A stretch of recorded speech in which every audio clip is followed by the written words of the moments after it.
الحمد لله نحمده ونستعينه ونستغفره ونعوذ بالله من شرور أنفسنا ومن سيئات أعمالنا. من يهده الله فلا مضل له ومن يضلله فلا هادي له، وأشهد أن لا إله إلا الله وحده لا شريك له، وأشهد أن محمدًا عبده ورسوله. أما بعد فإن خير الحديث كتاب الله، وخير الهدي هدي محمد صلى الله عليه وسلم، وشر الأمور محدثاتها، وكل محدثة بدعة، وكل بدعة ضلالة، وكل ضلالة في النار. فأعوذ بالله من الشيطان الرجيم. بسم الله الرحمن الرحيم. قال الله تبارك وتعالى في القرآن المجيد والفرقان الحميد: قد كانت لكم أسوة حسنة في إبراهيم والذين معه إذ قالوا لقومهم إنا براء منكم ومما تعبدون من دون اللہ. تمام قسم کی تعریفات، حمد و ثنا، کبریائی، بڑائی، بزرگی اللہ رب العالمین کے لیے لائق اور زیبا ہے. بے شمار درود و سلام ہو تمام انبیاء اکرام پر، خصوصاً میرے اور آپ کے آخری نبی جناب محمد الرسول اللہ صلی اللہ علیہ وسلم پر. محترم بزرگوں، دوستو، حاضرین جمعہ، آج کے اس خطبہ جمعہ کا موضوع ہے: دین کی صحیح معرفت ضروری ہے، دین کی صحیح پہچان ضروری ہے. حاضرین جمعہ، اللہ کا یہ دین، اس کی معرفت، اس کا علم ہونا اس لیے ضروری ہے تاکہ صحیح معنوں میں اس کا حق ادا ہو سکے اور صحیح معنوں پر اس دین پر چلا جا سکے. اگر اللہ کے اس دین کی معرفت انسان کو نہ ہو، جو لوگ اپنے آپ کو مسلمان کہلاتے ہو، جو نمازیں پڑھتے ہوں، زکوٰۃ ادا کرتے ہو، کلمہ شہادتین کا اقرار کرتے ہو، انہیں اس بات کا علم ہونا ضروری ہے کہ یہ دین جو انہوں نے اپنے لیے پسند کیا اور اللہ تعالیٰ کی پسند کو اپنی پسند بنایا، ان الدین عند اللہ الاسلام، کہ یقیناً دین جو ہے اللہ تعالیٰ کے نزدیک اسلام ہی پسندیدہ دین ہے. اور مسلمان جب یہ دعا پڑھتا ہے رضیت باللہ ربا وبالاسلام دینا، کہ میں اسلام کے اپنے دین ہونے پر راضی ہے، تو جب وہ اس رضامندی کو اللہ کی پسندیدگی کی وجہ سے اقرار کرتا ہے تو اسے اس دین کی صحیح معرفت ہونی چاہیے، اسے اس دین کا صحیح علم ہونا چاہیے. کیونکہ انسان زندگی میں دنیاوی طور پر اگر اس کے دنیاوی معاملات میں کوئی نقصان، کوئی خطرہ، کوئی شر اور کوئی برائی اس تک پہنچنے والی ہوتی ہے تو وہ اس سے باخبر ہوتا ہے، وہ اس سے باخبر رہتا ہے کہ کہیں یہ چیز مجھے نقصان نہ پہنچائے، کہیں یہ میرے لیے مضر نہ ہو، کہیں یہ میرے لیے خسارہ نہ ہو. انسان اس خطرے سے اپنے آپ کو محفوظ رکھنے کے لیے اس سے بچتا ہے اور اس کی معرفت بھی حاصل کرتا ہے. آپ دیکھیے، ایک بندہ، مومن بندہ، اپنے ایمان کو بدعت سے، شرک سے اور جو چیزیں توحید اور سنت کے خلاف ہے ان سے بچانے کی اپنے ایمان کو پوری کوشش کرتا ہے. یعنی جو بندہ اپنے آپ کو مومن کہتا ہے تو وہ مومن ہونے کی حیثیت سے اس بات کے لیے فکر مند ہوتا ہے کہ میرا ایمان، میری توحید اور میری اتباع سنت شرک سے پاک ہو، سنتوں پر عمل ہو، بدعتوں سے میرا عمل پاک ہو. اسے اپنے ایمان کی اس طور پر ہمیشہ فکر رہتی ہے. کیونکہ شر، انسان جانتا ہے کہ اگر برائی، شر اور بدی پر چلے گا تو وہ صرف نام کا مسلمان رہے گا، اس کا ایمان اللہ تعالیٰ کے ہاں قابل قبول نہیں ہوگا۔ اور انسان کا ایمان اس وقت تک قابل قبول نہیں ہو سکتا جب تک اسے دین کی صحیح معرفت، دین کا صحیح علم نہ ہو جائے۔ آپ ذرا سوچئے کہ انسان توحید پرست ہو، اللہ کو واحد ماننے والا دعویٰ کرتا ہو، تو کیا وہ توحید کے خلاف شرک سے نہیں بچیں گا؟ کیا وہ توحید کے خلاف جو چیزیں ہیں جو اللہ تعالیٰ کی وحدانیت میں خلل پیدا کرتی ہے، جو اللہ تعالیٰ کی ربوبیت میں خلل پیدا کرتی ہے، اور جو چیزیں اللہ تعالیٰ کی اسماء و صفات کا انکار کرنے والی ہوتی ہے، ان چیزوں سے کیا وہ اپنے آپ کو محفوظ نہیں رکھیں گا؟ کیونکہ ایک مومن جانتا ہے کہ توحید کے خلاف شرک سب سے بڑا گناہ ہے، بلکہ دنیا کا سب سے بڑا ظلم۔ اللہ تعالیٰ نے قرآن مجید میں فرمایا ان الشرک لظلم عظیم، کہ سب سے بڑا ظلم وہ ہے جو اللہ کی ذات پر کیا جائے شرک کر کے۔ اللہ کے ساتھ شرک کرنا یہ دنیا کا سب سے بڑا ظلم ہے، اس کے بعد تمام مظالم اور تمام ظلم آتے ہیں۔ لیکن سہر فہرست انسان کی توحید کو، ایک ایمان والے مومن بندے کی توحید کو جو چیزیں خراب کرتی ہے وہ ساری شرکیاں چیزیں ہیں اور شرکیاں اعمال ہے۔ اب بھلا بتائیے کہ ایک بندے کو پتا ہو کہ شرک اتنا خطرناک ہے کہ شرک کی ملوث کی وجہ سے اس کا ایمان برباد، شرک کی خلل کی وجہ سے اس کی توحید میں بگاڑ، اور شرک کی خباثت کی وجہ سے وہ دین پر رہتے ہوئے بے دینی زندگی گزارے اور اسے پتا بھی نہ ہو کہ میں مسلمان ہو کر مرتد اور بے دینی زندگی گزار رہا ہو، اور ایسی خطرناک چیز کا اسے علم نہ ہو، تو وہ کیسے دین کی صحیح معرفت اور صحیح دین کا علم حاصل کر سکتا ہے؟ انسان کو دین کی معرفت کے لیے، ایک مسلمان ایمان والے بندے کو دین کا صحیح علم ہونا اس لیے ضروری ہے کہ اس دین کے خلاف جو چیزیں ہیں، شرک ہے، بدعت ہے، خرافات ہے، رسم و رواج ہے، اور جو بھی چیزیں اس دین کو بگاڑنے والی ہے، اس توحید میں خلل پیدا کرنے والی ہے، ایک ایمان والا مومن بندہ اس سے بھی اپنے آپ کو محفوظ کرتا ہے۔ اور جب وہ اسے پتا ہو کہ شرک اتنا بڑا خطرناک گناہ ہے کہ اللہ تعالیٰ کی وحدانیت میں، اللہ کی الوہیت میں شریک ٹھہرا کر اللہ تعالیٰ پر ظلم کرنا ہے، اور اللہ کی ذات کے ساتھ شریک ٹھہرا کر اپنی دنیا اور آخرت برباد کر کے اپنے آپ پر جنت حرام قرار کرنا ہے، تو ایک بندہ مومن شرک کیا ہے اس کو جانے گا، شرک کی شکلیں کیا ہے، شرک کسے کہتے ہیں، شرک کی قسمیں کیا ہے۔ کیوں؟ کیونکہ حذیفہ بن یمان رضی اللہ عنہ فرماتے ہیں کہ میں اللہ کے صحابہ کرام رضی اللہ عنہ مجمعین اللہ کے رسول صلی اللہ علیہ وسلم سے خیر کے بارے میں، نیکی کے بارے میں، بھلائی کے بارے میں پوچھا کرتے تھے، لیکن میں اللہ کے رسول صلی اللہ علیہ وسلم سے شر کے بارے میں پوچھا کرتا تھا کہ شر کیا ہے، بگاڑ کیا ہے، کہ جس کی وجہ سے دین انسان کا بگڑ جائے، توحید میں خلل پیدا ہو جائے اور توحید اس کی قائم ہی نہ رہے۔ ایسی چیزیں جو شر ہے، دین کے خلاف ہے، میں ان چیزوں کے بارے میں اللہ کے رسول سے صلی اللہ علیہ وسلم سے سوال کرتا تھا تاکہ میں خود اس میں مبتلا نہ ہو۔ کون ہے حذیفہ بن یمان رضی اللہ عنہ؟ آپ جانتے ہیں انہیں سر رسول کہا جاتا ہے، یعنی یہ رسول اللہ صلی اللہ علیہ وسلم کے رازدار تھے، رازدان رسول کہا جاتا ہے حذیفہ بن یمان رضی اللہ عنہ۔ لیکن وہ اپنے بارے میں کیا کہتے ہیں کہ میں شر کا بارے میں علم جانتا تھا، علم لیتا تھا اللہ کے رسول سے کہ کہیں میں اپنے آپ کو، اپنے ایمان کو اس شر میں مبتلا کر کے خراب نہ کر دوں، بگاڑ نہ دوں۔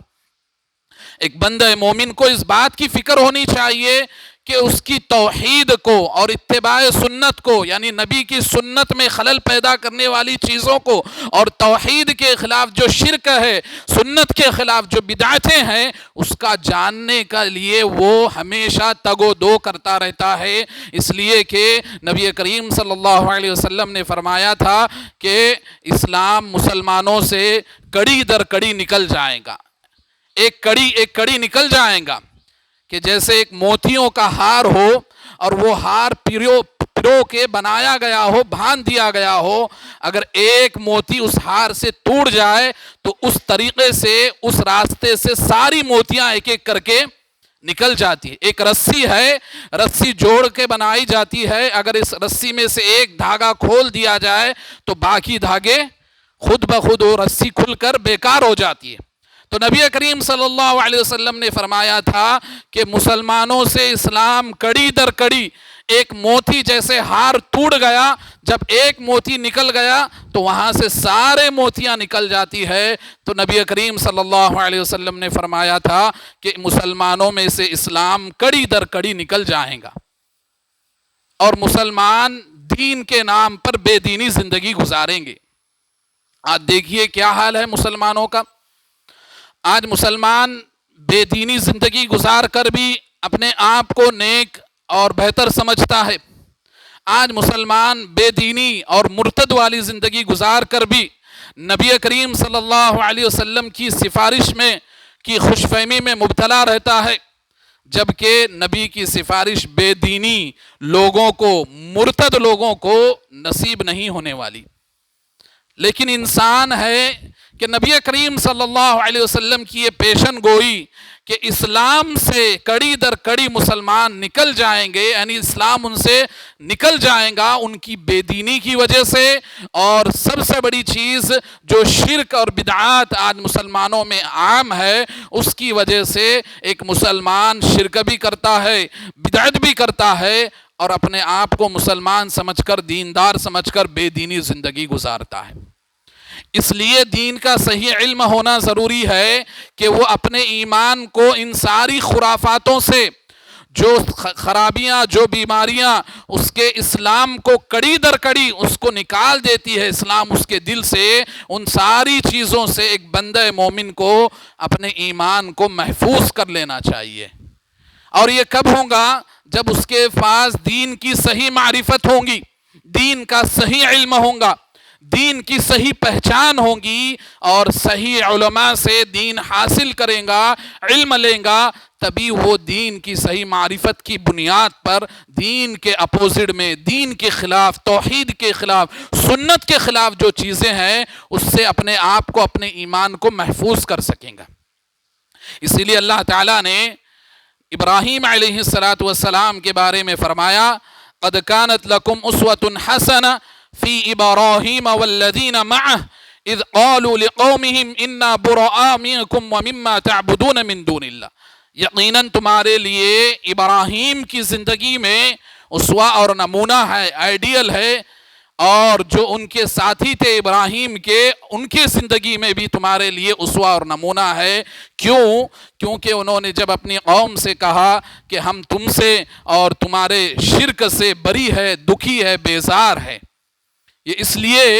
کہ ایک بندہ مومن شرک کی مذمت کو جانتے ہوئے اس کا سپورٹ کرے اور ایسے مشرک لوگوں سے ملے جلے تعلقات قائم رکھے، یہ ایک مومن موحد بندے کی زندگی میں ایسا ہو ہی نہیں سکتا، کیونکہ ابراہیم علیہ السلام کی زندگی بتاتی ہے کہ ان کے ساتھی اور ابراہیم اپنی قوم سے کہنے لگے، اذ قالوا لقومهم انا براء منكم ومما تعبدون من دون اللہ، ہم تم سے بھی بری ہے اور تمہارے شرک سے، جن کو تم اللہ کے علاوہ پکارتے ہو، ان لوگوں سے بھی ہم برات کا اظہار کرتے ہیں، دکھی ہے، بیزار ہے۔ یہ کیوں ہے؟ کیونکہ ایک بندہ مومن دین کی صحیح معرفت حاصل کر لیتا ہے، دین کا صحیح علم اسے ہوتا ہے، تو پھر دین کو بگاڑنے والی چیزیں اس کے سامنے خود بخود عیاں اور واضح ہو جاتی ہے کہ شرک کیا ہے، اہل مکہ کا شرک کیا تھا، اور آج مسلمان شرک کیا جو اعمال کر رہے ہیں وہی اہل مکہ کا شرک تھا۔ ایک بندہ مومن جانے گا کہ توحید اصل میں کیا ہے، جس توحید کے لیے نبی کریم صلی اللہ علیہ وسلم کو مشرکین مکہ کے درمیان مبعوث کیا گیا، جبکہ مشرکین کہتے تھے کہ اللہ تعالیٰ نے زمین کو پیدا کیا، اللہ نے آسمان کو پیدا کیا، سمندروں میں موجوں کو چلانے والا اللہ تعالیٰ ہے، سمندروں میں، بحر و بر میں ہر طریقے کا تصرفات کرنے والا اللہ ہے۔ اللہ تعالیٰ پوچھتا ہے، اے نبی پوچھو ان سے کہ آسمان و زمین کو تم کو اللہ کس نے پیدا کیا؟ تو وہ کہیں گے اللہ نے پیدا کیا۔ تو پھر وہ اللہ کی عبادت میں یہ 360 بتوں کو کیوں مانتے ہیں؟ اللہ تعالیٰ کی عبادت میں ان 360 بتوں کو کیوں وسیلہ بناتے ہیں؟ ایک بندہ مومن دیکھے گا کہ نبی کی پوری زندگی اسی شرک کے خاتمے کے لیے وقف کر دی گئی تھی جو شرک آج مسلمان دین کے نام پر کر رہا ہے۔ اب بھلا بتائیے کہ ایک بندہ اپنے آپ کو ایمان والا کہتے ہوئے، اسلام والا کہتے ہوئے بھی شرک پر زندگی گزارے گا، اور وہی شرک وہی چیزیں ہیں جو اہل مکہ کرتے تھے، لوگوں کو، ولیوں کو اللہ کا وسیلہ بنانا، اللہ کے لیے ان کو، اولیاء اللہ کو اللہ کا درجہ دینا، ان سے مرادیں مانگنا۔ اب ایک بندہ مسلمان یا اللہ مدد بھی کہے اور یا غوث اعظم مدد بھی کہے تو پھر کہاں سے اس کا ایمان باقی رہے گا؟ اہل مکہ تو بھی یہی کہتے تھے، مشرکین مکہ بھی یہی کہتے تھے کہ ہم تو ان کو وسیلہ بناتے ہیں۔ یہ جو 360 یہ لات، حبل، عزا، یہ جو بتیں رکھی گئی ہیں، یہ ہمارے قوم کے معزز اور ولی اللہ لوگ تھے، ان سے ہم وسیلہ مانگتے ہیں اور اللہ تعالیٰ کی ہمارے یہاں سفارش، ہماری اللہ کے یہاں فریاد پہنچاتے ہیں۔ اور آج کا مسلمان بھی جو اپنے آپ کو امت محمدیہ کا ہونے کا دعویٰ کرتا ہے، سارے اعمال اس کے اہل مکہ کے مشرکین کے شرک کے برابر ہیں۔ لیکن ایک مومن بندہ جو حقیقت میں توحید کا علم ہوگا، دین کا صحیح علم کیوں ضروری ہے؟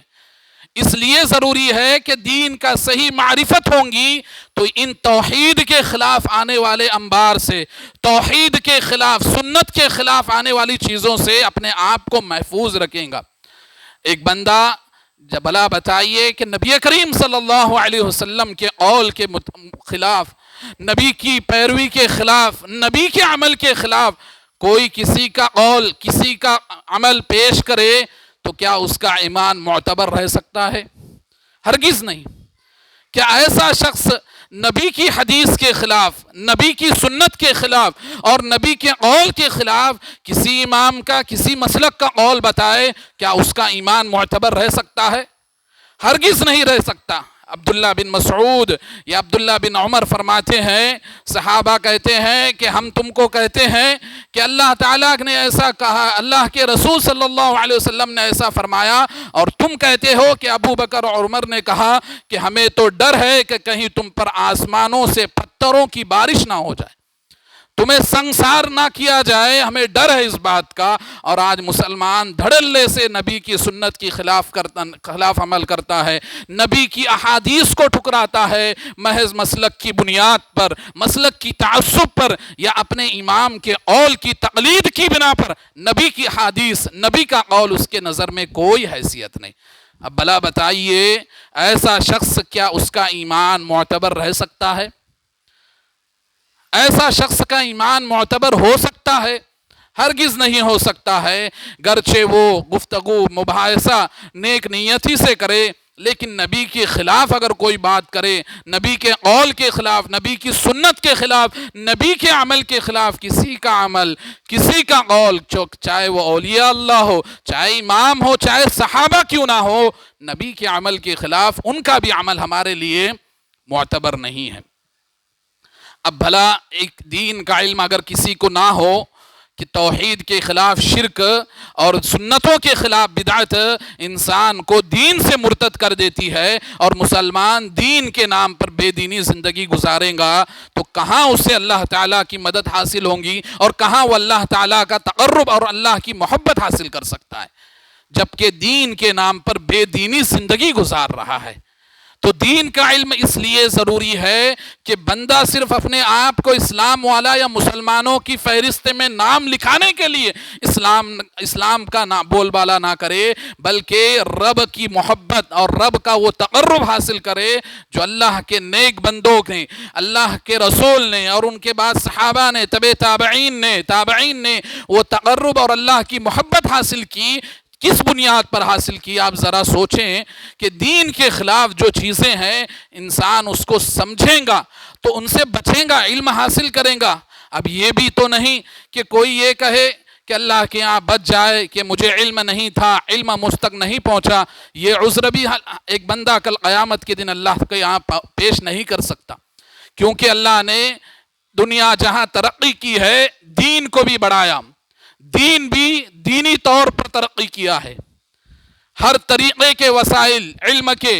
علم کے سورس ہے، اہل علم ہے، علماء ہے، تو پھر تو نے اپنی ضرورت جو تجھے کھانا پینا غذا کپڑے سے زیادہ ضروری تھا اس کا علم کیوں نہیں حاصل کیا؟ اللہ تعالیٰ کل پوچھیں گا، اور نا علمی یہ جہالت کوئی اللہ تعالیٰ کے ہاں کام نہیں آنے والی ہے۔ اس لیے بندے کو ضروری ہے کہ علماء سے جڑ کر علماء سے صحیح دین کا علم حاصل کرے، مسلکوں کا دین اللہ کے واسطے نہ حاصل کرے، فرقہ بازی کا تفرقہ والا دین حاصل نہ کرے۔ اگر دین کی صحیح معرفت ہوگی تو انسان قرآن و حدیث کے خلاف کسی کا قول، کسی کی بات کو، کسی کے بھی عمل کو پیش نہیں کرے گا، اور نہ ہی اس کے عمل کو اللہ تعالیٰ کے یہاں یا رسول اللہ صلی اللہ علیہ وسلم کی بات کے سامنے قابل قبول سمجھے گا۔ لیکن یہ اسی وقت ہوگا جب بندہ دین کو صحیح اہمیت دے، دین کو صحیح معنوں میں سمجھے۔ دین کی صحیح معرفت، اسلام کی صحیح معرفت اور علم اس لیے بھی ضروری ہے کہ پچھلی قوموں میں ایک قوم والے تھے، ان کا ایک معبود تھا، بت تھا، کہ وہ اپنی بستی سے ہر گزرنے والے کو کہتے تھے کہ ہمارے معبود اور بت کے لیے کچھ چڑھاوا چڑھا کر جاؤ۔ تو وہاں سے دو مسلمانوں کا بھی گزر ہوا، اس بستی سے دو مسلمانوں کا بھی گزر ہوا، اور ان دونوں میں سے ایک نے ایک کو کہا گیا کہ کچھ نہ کچھ یا ایک مکھی مار کر ہمارے بت کے نام پر چڑھا دو، نذر کر دو۔ اب یہ بھلا اس چیز کو معمولی سمجھا کہ ایک مکھی تو مار کر چڑھانا ہے، کیا بڑی بات ہے، ایک مکھی ہی مار کر تو چڑھانا ہے، نذر کرنا ہے بت کے نام پر، غیر اللہ کے نام پر، کون سی بڑی چیز ہے؟ آج دیکھیے مسلمانوں میں کہ دوسروں کے تہواروں میں، دوسروں کو ان کی تہواروں پر مبارکبادی دینا، اور ابھی جو چند دن پہلے ایک تہوار گزرا جس کی میجورٹی بہت زیادہ ہے دنیا میں، کرسمس کی، آج مسلمان اس کی مبارکبادی دیتا ہے۔ اللہ تعالیٰ کے لیے بیٹا قرار دیا، اس کی مبارکبادی ایک مسلمان دیتا ہے، اور اللہ کے نبی صلی اللہ علیہ وسلم فرماتے ہیں، حدیث قدسی میں اللہ فرماتا ہے کہ انسان مجھے گالی دیتا ہے کہ میں نے اپنا بیٹا جنم دیا،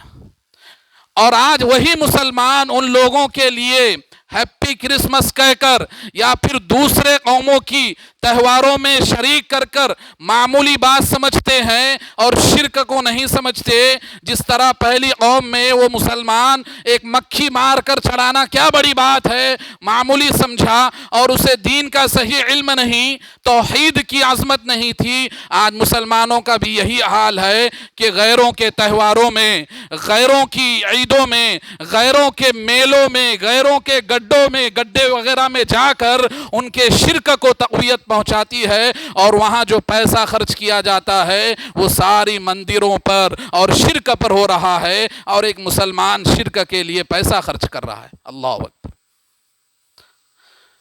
پچھلی قوم میں بھی وہ شخص ایسا ہی تھا کہ ایک مکھی تو مار کر چڑھانا ہے، کون سی بڑی بات ہے۔ آج مسلمان کا بھی یہی حال ہے کہ کہیں مبارکبادی پیش کر دیا تو کیا بڑی بات ہے، دوسروں کے تہواروں میں شریک ہوا تو کیا بڑی بات ہے۔ آپ بھلا بتائیے، کوئی ریپ کرنے والا ہو، زنا کرنے والا ہو، اس کے زنا کرنے پر، اس کے ریپ کرنے پر آپ اس کو مبارکبادی پیش کریں گے؟ کوئی گنڈا ہو، لوٹ مار کرتا ہو، فساد مچاتا ہو، اور آپ اس کے فساد مچانے پر، اس کی گنڈا گردی پر اور اس کے لوٹ مار کرنے پر آپ اس کو مبارکبادی دیں گے؟ کوئی قاتل ہو جو ناحق لوگوں کا، معصوم انسانوں کا قتل کرے، اور اس کے قتل پر اس قاتل کو آپ مبارکباد دیں گے؟ جب یہ چیزیں ساری اسلام میں کبیرہ گناہوں میں شمار ہوتی ہے، لیکن دوسروں کو تہواروں میں اور ان کی عیدوں میں شریک ہو کر ان کو مبارکباد دینا، یہ کبیرہ گناہ سے بھی بڑھ کر شرک میں شامل ہوتا ہے۔ لیکن آج مسلمان وہاں ان کے لیے اپنے دین کو، اپنے دل کو کھول دیتا ہے، محض قومی بھائی چارگی، وطن کی بھائی برادری کے طور پر۔ یقیناً اسلام نے غیروں کے ساتھ، غیر مسلموں کے ساتھ اچھا برتاؤ کا، حسن سلوک کا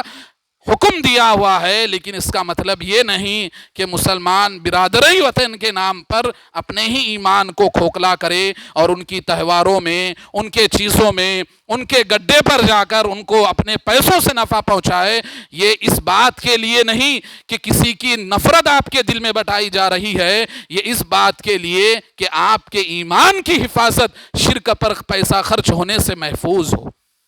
اسلام کبھی نفرت نہیں سکھاتا، اسلام محبت ہے، دین محبت ہے، لیکن اسلام کی اسی محبت کو قائم رکھنا بھی ہے، اور برادری وطن کے ساتھ دین کا جو صحیح معاملہ جو دین نے بتایا ہے، نبی بھی غیروں کے ساتھ ملتے تھے، ان سے تعامل کرتے تھے، صحابہ بھی تعامل کرتے تھے، تجارت کرتے تھے، لیکن آپ دیکھیں کبھی،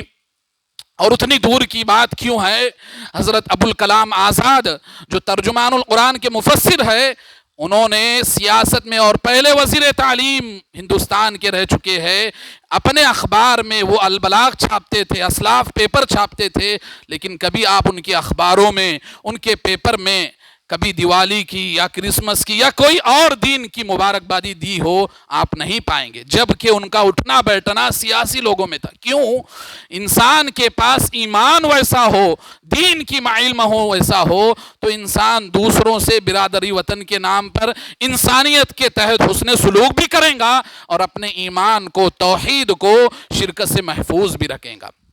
تو ایک بندہ مومن کے لیے دین کا صحیح علم ہونا ضروری ہے، کہیں وہ دین کے نام پر بے دینی زندگی گزارے اور دین سے نکل جائے، مرتد ہو جائے، اور اسے دین کا علم نہ ہو، تو انسان یقین معنوں میں بے دینی زندگی گزارتا ہے۔ اور نبی کریم صلی اللہ علیہ وسلم کو اہل مکہ نے اسی لیے تو کہا تھا کہ اجعل الآلہۃ الہ واحدہ ان ھذا لشیء عجاب، کہ یہ کیسا نبی ہے کہ تمام بتوں کو چھوڑ کر ایک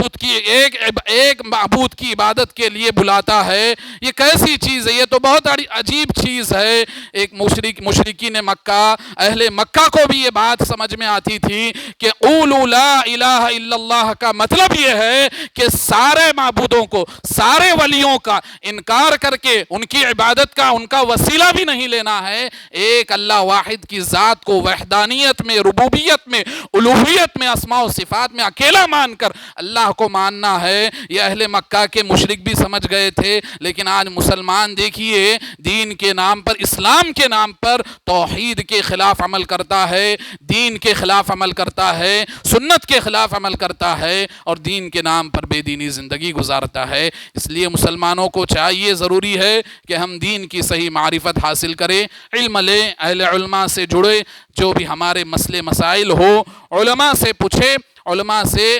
ان مسئلوں کو حل کرائے، چاہے دینی مسئلہ ہو یا دنیاوی مسئلہ۔ اللہ تعالیٰ نے قرآن و حدیث میں، شریعت میں ہر مسئلے کا حل رکھا ہے۔ اگر آپ اس مسئلے کی حل تک نہیں پہنچ پاتے، آپ کے پاس علم نہیں، تو اہل علم پاس آئے۔ اللہ تعالیٰ نے قرآن مجید میں جا بجا فرمایا فَاسْأَلُوا أَهْلَ الذِّكْرِ إِن كُنتُمْ لَا تَعْلَمُونَ، اگر تم نہیں جانتے تو اہل علم سے پوچھو، علماء سے پوچھو، جو شریعت کا علم صحابہ اور تابعین، تبع تابعین کے منہج سلف کے مطابق حاصل کیے اور اسی کی بنیاد پر دین کی دعوت دیتے ہیں۔ ایسے علماء ربانین، ایسے علماء سلف سے علم حاصل کر کے دین کی صحیح معرفت حاصل کرے، تاکہ دین کا حق بھی ادا ہو سکے اور صحیح معنوں پر اس پر عمل بھی کیا جا سکے۔ اللہ تعالیٰ سے دعا ہے کہ جو کچھ باتیں کی گئی ہے اس سے مجھے سب سے پہلے اور ہم سب کو اس پر عمل کرنے کی توفیق عطا فرمائے۔ اللہ ہمیں دین کا صحیح علم اور دین کی صحیح معرفت حاصل کرنے کی توفیق عطا فرمائے۔ اللہ ہمیں دین کا صحیح علم اہل علماء سے، علماء ربانین سے حاصل کرنے کی توفیق عطا فرمائے۔ اللہ ہمیں توحید کے خلاف شرک سے محفوظ فرمائے۔ اللہ ہمیں سنت کے خلاف بدعتوں سے محفوظ فرمائے۔ شرک و بدعت اور شرک و بدعتوں سے، رسم و رواجوں سے ہمارے نیک اعمال کو محفوظ فرمائے۔ اللہ ہمارے صغیرہ گناہوں، کبیرہ گناہوں کو معاف فرمائے۔ اللہ ہمارے مرحومین کی مغفرت فرمائے۔ اللہ ہمارے مرحومین پر رحم و کرم فرمائے۔ جو بیمار ہے انہیں شفائے کلیہ عاجلہ کاملہ عطا فرمائے۔ اللہ تعالیٰ جب تک ہم اس دنیا میں زندہ رکھے، دین اسلام پر زندہ رکھے، اور جب ہمارا خاتمہ ہو تو خاتمہ بالخیر فرمائے۔ آمین۔ وآخر دعوانا الحمدللہ رب العالمین، وصلی اللہ علی النبی۔